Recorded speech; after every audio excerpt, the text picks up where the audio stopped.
Hey, we're Stephen and Jacob, the co-founders of Exponent. Today, we're going to do a simulated performance review. Performance reviews can be challenging conversations for employees because you may not know what to expect. Performance reviews can result in either meets expectations conversations, exceeds expectations conversations, or in some cases, not meeting expectations. And we'll try to talk about two of the key scenarios of one case where you're meeting expectations for the role and one case where you're not meeting expectations for the role. In these simulated conversations, Jacob will be playing my manager, and he'll be giving me a simulated performance review, and then I'll show you how I might address and respond to those performance reviews. Hey, Jacob. Hey, Steven. So wanted to just set up this time to sort of go over the results of the performance review that we did over the past month, and just sort of, get into it and let you know how things went. Okay, great. Yeah.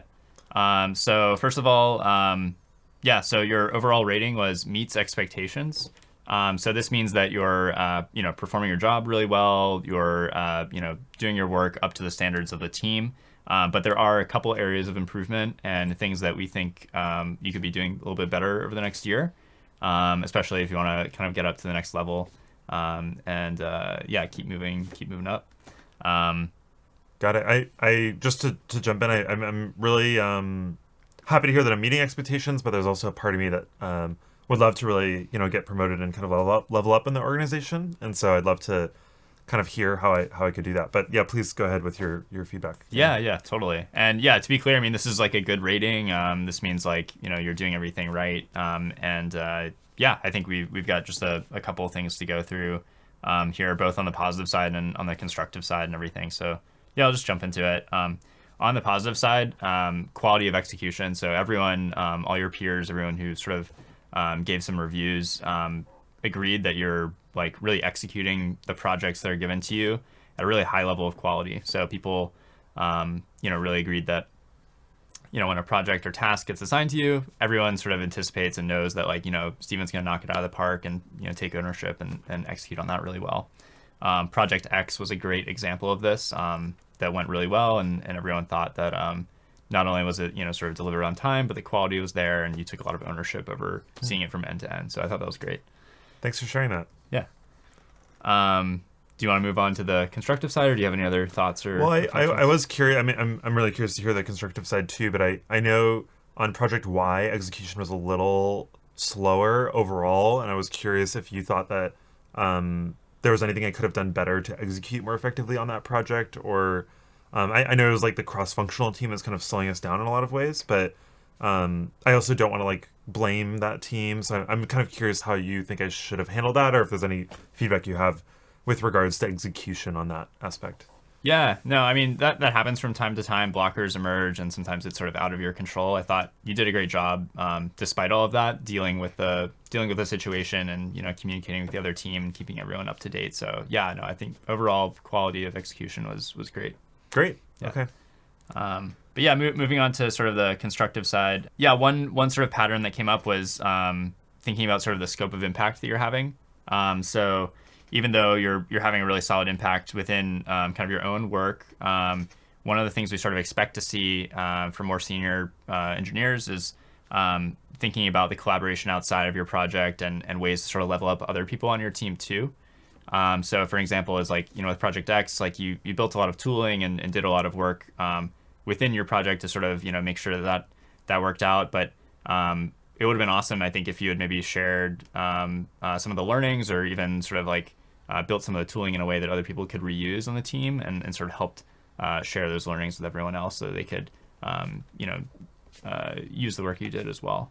Got it. So what I'm hearing is that maybe I was effective in kind of operationally executing on that project, but maybe not so much in the aspect of sharing my learnings with the team and kind of spreading the knowledge so that other people could use it for their purposes, basically. Yeah, exactly. And happy to sort of brainstorm with you and think about ways we could do that going forward in terms of maybe setting up meetings where you can share knowledge or, sort of hand off information to people and things like that to sort of make sure everyone else is learning too. Yeah, totally. I would be really curious too to just learn best practices with that. Like I think I remember struggling a little bit with knowing how to share that knowledge, and I would just love if you have like resources or ways that I could get better at that, because that's something that I know is really important for me in my career and career growth. And I know that's kind of what I see really senior managers doing really effectively.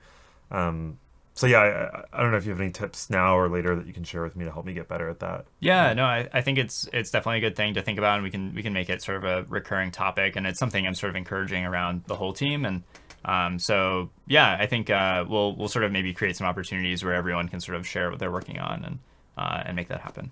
Okay, cool. That's really helpful. Thanks for sharing all that.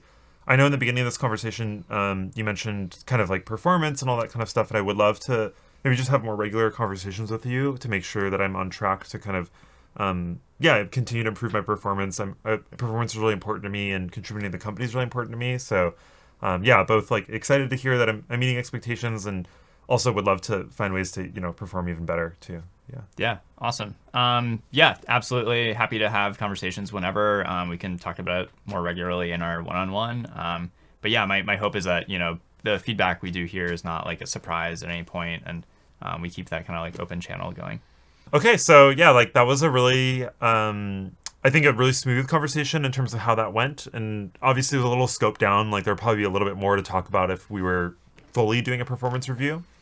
I think some things that I was trying to do in that conversation was both receiving and asking about positive feedback. I think that's something that a lot of people don't do in these conversations. They sort of just skip over the positive feedback, go straight to constructive feedback because that's what people are most nervous about. But it's important to kind of dig into both of those to understand what are your strengths and what are your weaknesses. And then with the constructive feedback, I just really tried to actively listen. So I tried to replay back to Jacob what I had heard. Sometimes, especially for me, when I receive constructive feedback, it's a little hard to hear it sometimes. It's a little hard to register it. Sometimes it takes that extra beat to kind of say, okay, like, I think this is what I got. Is that right? And sort of just really registering it, because it can be kind of an emotional conversation. And I would just add that it's okay for you to feel a little bit bad after the conversation, after hearing some of the constructive feedback. I think that's totally natural and normal. And yeah, after I kind of replayed it back to him, we dug into it a little bit more, and I got a little more curious about why is it that way, or how can I improve? And I think that curiosity is a really important element to bring to these conversations. And then lastly, just closing out with zooming out to your career goals. And I think you and your manager, one of the biggest things that you can work on together are your career goals. And so I wanted to anchor it back on the conversation around, hey, how can I actually exceed my expectations? How can I hit really high performance goals? So now we're going to have a conversation where I will be not so performant, and I'll be needing improvements and needing some little extra help, and there'll be more constructive feedback. And so we'll simulate that conversation and how to handle that now. Hey, Jacob. Hey, Steven. Yeah, so just wanted to set up this time and sort of go over your performance review. Wanted to share some positive feedback and some constructive feedback as well. And yeah, would love to kind of hear your thoughts as we're going through and make sure we're on the same page. So overall, your rating was needs improvement. And so what this means is that, you're performing your job, getting your work done, but we're really hoping to see a little bit more when it comes to the work that you're doing and sort of moving forward, trying to get you up to that level of like meeting or even exceeding expectations next year. Not meant to make you feel bad or anything like that, but just wanted to share some of the honest feedback that we've sort of received and that I've noticed too. And yeah, so I'll start with the positive side. Everyone thought when it comes to like mentorship, Steven was like a really valuable member of the team, and everyone remarked like how helpful you are and how much you sort of openly communicate with everyone and lend a hand on things even when it's not like something that you're involved in or project that you're working on. So that was really, really awesome, and I think everyone yeah, encourage that and loves to see that. Yeah, any reactions there before I go on? Well, no, thanks for sharing that. I'm bummed to kind of hear that I didn't meet expectations, and that I haven't been performing really well. Admittedly, like I'd love to maybe jump into the areas that the feedback that I could improve on so that I can understand it a little bit better. Yeah, and it's really important to me to make sure I kind of meet those expectations. Yeah, totally. Okay, well, yeah, let's jump into that on sort of the constructive side. One sort of theme that came up in some of the feedback that that your peers submitted was it's not always clear on the communication side. It's not always clear when projects are going to be done, and so it's not necessarily about like the velocity or whether when things are happening and that sort of stuff, but Project X was sort of one example where it slipped past the deadline and it's okay, but people on the team didn't really understand why, or didn't have really a status update on kind of where it was, and didn't realize there were some of these blockers that came up and got communicated after the fact. So yeah, that's just a general area of improvement that I think you could work on going forward, just in terms of giving those more regular status updates, communicating proactively with people instead of waiting for people to sort of come to you and ask for things. Does that make sense? Yeah, I think that makes sense. And looking back at the project, you can definitely see how, I can really own up to that mistake. Like, I remember, and I kind of anticipated that communication was something that would come up. I know you had mentioned it while the project was happening as well. And yeah, I think that is something that I kind of struggle with. So I'd love to maybe understand a little bit more. I know you're mentioning kind of like communicating blockers was one part of it. Are there other themes of communication you're noticing that I could work on or use improvement with? Is it mostly about like project management communication or anything else? Yeah, it's a little bit hard for me to say. I'd be curious kind of what you think as well. But yeah, it seemed like maybe mentioning blockers beforehand would have been helpful in that case. But in some other cases I've seen, maybe it seems like maybe you're getting a little bit stuck and waiting a while to ask for help from other people too. So I think maybe even just, even if you feel a little uncomfortable, sort of flagging that ahead of time so that, people on the team can jump in and help out, or we could see if we need to get someone else's help from another team as well. Got it. Okay. Yeah, that's a really helpful piece of feedback. I think I have been kind of nervous to ask people on the team for things because I didn't want to bother them, but it's helpful to know that maybe it's better to actually ask, or you'd be looking for that to help my performance. Yeah. Totally. One other thing I wanted to flag, and this is not like a big thing, but there were a couple of instances this past year where you delivered a project and it was sort of missing a requirement, or there were some bugs in it. And, that happens all the time. But again, sort of communicating and taking that ownership really over things when they go wrong would be really helpful going forward. In one instance, after Project X, there was that one bug that kind of went unnoticed for a while. And I think going forward, it'd be awesome if you could sort of, be a little more proactive and try to take ownership over those things so that when they do come up, you can help people sort of fix the issues that are happening. Got it. So more proactivity around the areas where maybe there are things that I know are issues with what I've been creating. Yeah, exactly. Got it.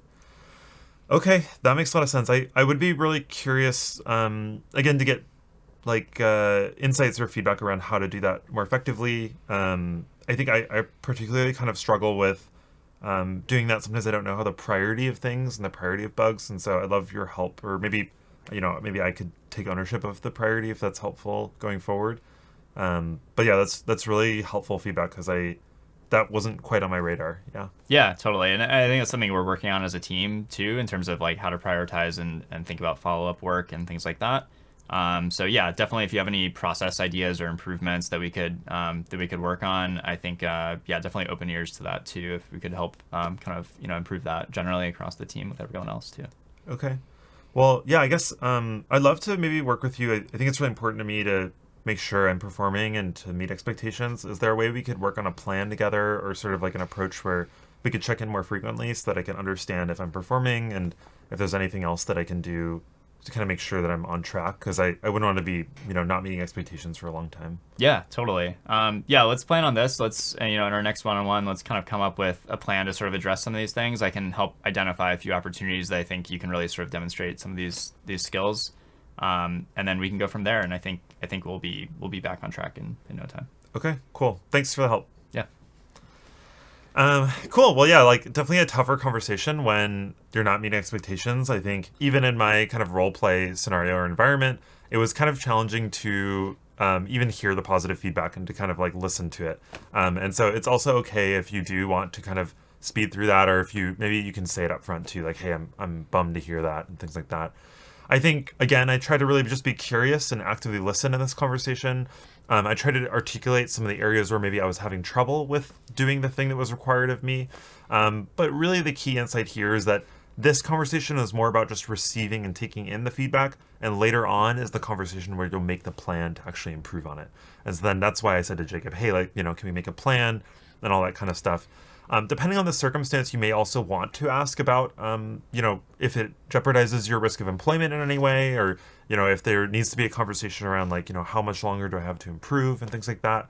But if it's left open-ended like this, it's usually not necessarily going to lead to that immediately. And Jacob had the tone of kind of like, hey, we're going to get you back on track, which I think is a little bit more of a helpful tone in that conversation. Yeah, just to add on to that, I mean, I think, hearing constructive feedback is always can always be pretty difficult. I thought Stephen did a great job of not getting super defensive about the feedback, which is a really natural reaction to have, but just sort of openly listening to it and thinking about how to move forward and improve over time.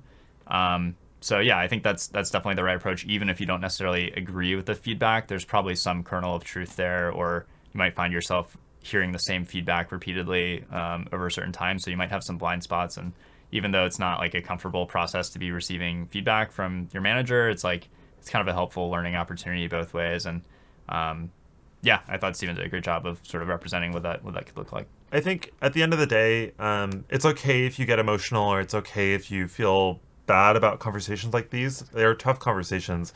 And so to the extent that you need, just kind of like end the conversation gracefully and quickly, and then process it in your own time if you'd like that. And then usually later on, those conversations can get a lot easier if you kind of revisit them even later that day or the next day too. Well, I hope this was a helpful conversation to get you a little bit of insight into how performance reviews work at companies. If you're enjoying this video, be sure to like and subscribe. We publish videos just like this every week here at our YouTube channel and at tryexponent.com.